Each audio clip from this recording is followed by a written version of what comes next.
दिवसाच्या पावसानंतर मुंबईची अक्षरशः कोंडी झालेली आपल्याला पाहायला मिळत. असं असताना मुंबईची अक्षरशः तुंबई झाली होती. मात्र आज 4 ते 5 दिवसानंतर आज मुंबईमध्ये सूर्याने दर्शन दिलेला अत्यंत बिकट परिस्थिती या मुंबईवरती आली होती. मुंबईला ज्याला लाईफ लाईन म्हणतात जातं, मुंबई रेल्वे ही सुद्धा चक्क पडली होती. जी मुंबईच्या लांब पडल्याच्या ज्या गाड्या आहेत रेल्वेगाड्या ते सुद्धा रद्द करण्यात आल्या होत्या.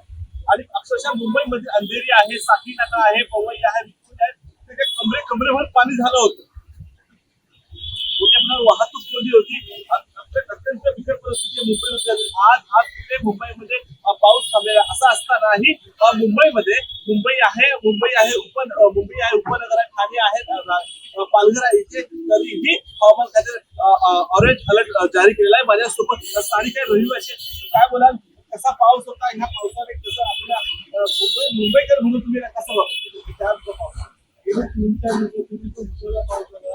या वर्षी मुसळधार पाऊस होता. गेल्या 3-4 दिवसामध्ये मुंबईकरांनी सर्वांनी एकीचं दर्शन करून की अशा परिस्थितीमध्ये सर्व मुंबईकर एकत्र येतात हे पुन्हा एकदा दाखवलं आहे. पण गेल्या 3 दिवसामध्ये बघू शकाल की या साकीनगर असेल किंवा घाटकोट असेल सर्वांच्या घरामध्ये पाणी भरलं होतं.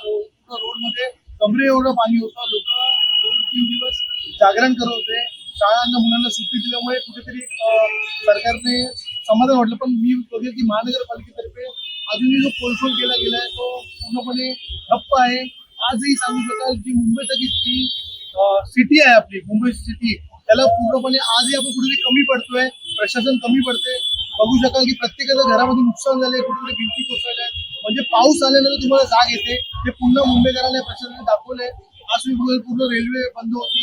म्हणजे एवढ्या मुंबईसारख्या मोठ्या सिटीमध्ये शहरामध्ये आजही रेल्वे बंद पडते. तुमच्याकडे नियोजन काहीच नाहीये. पूर्ण ट्रॅफिक जाम होते. ट्रॅफिक मोनो रेल्वेसाठी रेल्वेला काचाकडून लोकांना बाहेर काढावं लागलं.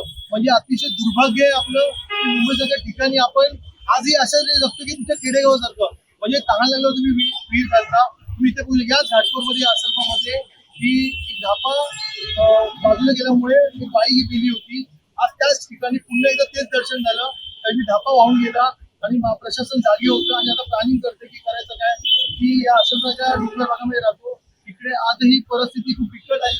आणि राहिली गोष्ट मुंबई प्रशासनाने आधी सांगायला पाहिजे की पाऊस आल्यानंतर तुम्हाला सुस्त की करायचं काय.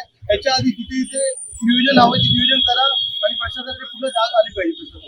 नक्कीच बघा, महत्वाचं म्हणजे मुंबईमध्ये जेवढे पूल आहेत एकाही पूलवरती जो ब्रिज आहे एकाही ब्रिजवरती पाणी सुटत.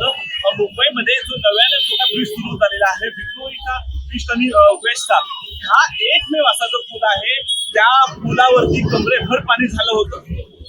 मात्र हा जो पूल बनला होता ना, हा जो पूल 170 कोटी रुपयाचा हा पूल बनलेला. ह्या पुलावरती आता सध्या न फुललेलंच बरं. धीरज कलप, टॉकीज मराठी, मुंबई.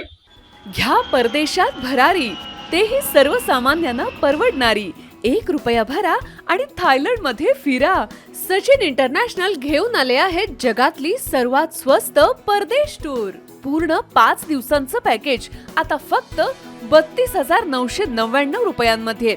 पॅकेजमध्ये विमान प्रवास, हॉटेल, ब्रेकफास्ट, ट्रान्सपोर्ट आणि प्रेक्षणीय स्थळे. सचिन इंटरनॅशनल 18 वर्षांपासून पर्यटन क्षेत्रातील एक विश्वसनीय नाव.